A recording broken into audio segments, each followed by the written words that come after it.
Sunan Kuning, tokoh Islam satu ini merupakan salah satu tokoh yang berada di kawasan barat dari pusat pemerintahan Kabupaten Tulungagung.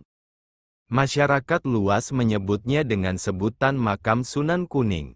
Makam tersebut merupakan sebuah makam yang menjadi salah satu penyebar Islam di daerah Bonorowo silam, sehingga patut untuk dijadikan media pembelajaran bagi setiap generasi muda di daerah Tulungagung.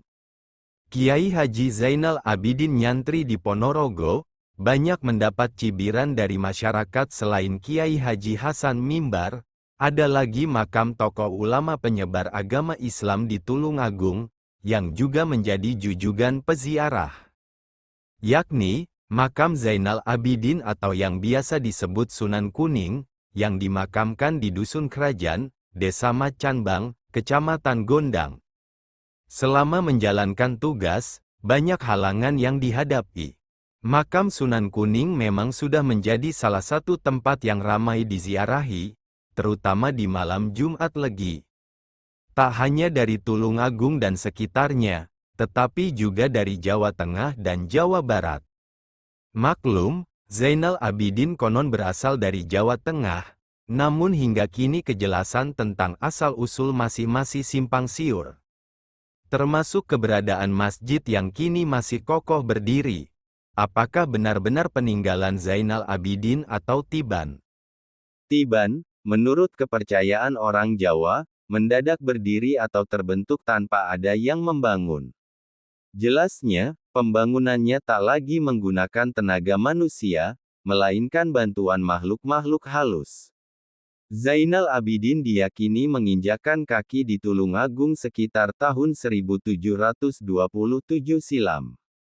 Berdasar buku sejarah dan babat Tulungagung yang diterbitkan oleh Pemkab Tulungagung, dia merupakan murid atau salah satu santri dari Kiai Muhammad Besari, tokoh ulama yang cukup ternama dan disegani asal Jetis, Ponorogo. Di Ponorogo, Muhammad Besari diberikan tanah perdikan dari Sunan Pakubuwono II dari Keraton Surakarta. Itu menurut buku babat Tulungagung. Sejarah tentang Sunan Kuning sendiri sampai sekarang belum ada yang pasti, banyak cerita yang beredar. Termasuk kepercayaan orang di sekitar masjid sana, kata Nurholis, salah satu peneliti Sunan Kuning. Nah, usai menuntut ilmu di kota Reok, itu Sunan Kuning diberikan tugas atau amanat untuk menyebarkan agama Islam di daerah timur, yakni Tulungagung dan sekitarnya, termasuk Blitar dan Kediri. Makanya, beberapa pendapat juga menyebutkan, Sunan Kuning dimakamkan di kompleks pemakaman wali di Setonok Gedong, kota Kediri, meski itu dibantah keras oleh sebagian peneliti. Selama tahun tersebut, Sunan Kuning bersama dengan santri mengajarkan kepada warga Tulungagung dan sekitar, untuk memeluk agama Islam secara utuh. Tetapi ada saja halangan, termasuk dicibir atau dipandang miring. Dan itu sudah lazim ketika para tokoh ulama menyebarkan Islam.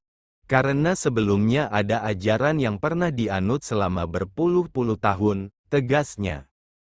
Di daerah Tulungagung pada waktu tersebut, masih hutan belantara, sehingga memungkinkan untuk warga mengkeramatkan hingga melakukan penyembahan. Hal itulah yang memicu hati Sunan Kuning untuk meluruskan, jika dulu di lokasi sekitar banyak yang belum beragama Islam, benar adanya, dulu, di depan masjid terdapat kubahan batu besar yang menyerupai kolam. Bahkan, tembok-tembok pagar batu bata mirip batu candi yang berukuran besar. Tembok pagar tersebut hingga kini masih berdiri dengan kokoh.